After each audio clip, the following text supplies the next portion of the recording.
You know, it's interesting how we've come to view land and territory in today's world. I mean, the idea of buying states like Alaska or Minnesota, can you imagine?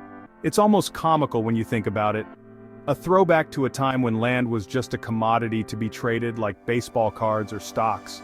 Back in the day, you had the Louisiana Purchase, and then Alaska was sold off like it was some kind of garage sale item. But today we're living in a world where borders are more than just lines on a map. They're wrapped up in complex international laws and the very essence of national sovereignty. The thought of buying a state feels like a relic of a bygone era, yet in a way, it serves as a metaphor for our interconnectedness. We're all sharing resources, ideas, and cultures, even if we're not literally buying each other's land. And then there's the relationship between Canada and the U.S. Man, it's a wild mix of camaraderie and competition. On one hand, they're practically best friends. They trade, they defend each other, they share cultural moments. But on the other hand, there's this subtle rivalry that simmers beneath the surface.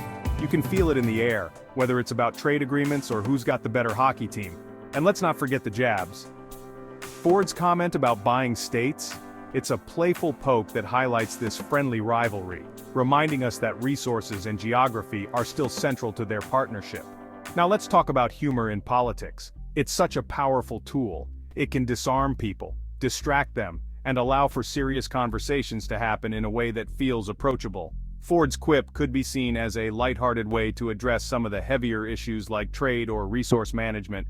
It's like a gentle nudge, keeping the tone casual while still making a point. And then you have figures like Trump, who have mastered the art of using dramatic or playful remarks to shift the media cycle. It's a classic diversion tactic. When the headlines focus on personality rather than substance, the real issues, like inflation or policy gridlocks, can slip under the radar. Looking ahead, it's fascinating to think about how intertwined the U.S. and Canada might become. Sure, the idea of political unification sounds far-fetched, but the reality is they already share deep economic ties through agreements like NAFTA, now USMCA. They're collaborating on renewable energy and tackling climate change together. Yet, the sovereignty and national identities are pretty strong, so a complete blending seems unlikely.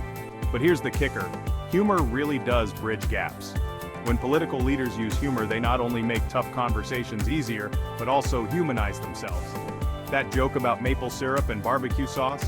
It's a perfect example of cultural blending, showing that despite our differences, we share values, and yes, flavors. So, to wrap it up, yes, Trump may be diverting focus, and Ford is definitely playing the game to keep things light. But these quips remind us of the complexities of modern diplomacy, where humor, history, and realpolitik intersect in ways we might not expect. And honestly, a recipe mixing maple syrup and barbecue sauce doesn't sound too bad. Maybe that's the perfect metaphor for the Canada-US relationship. If you enjoyed this video, don't forget to like, share, and subscribe for more fascinating insights.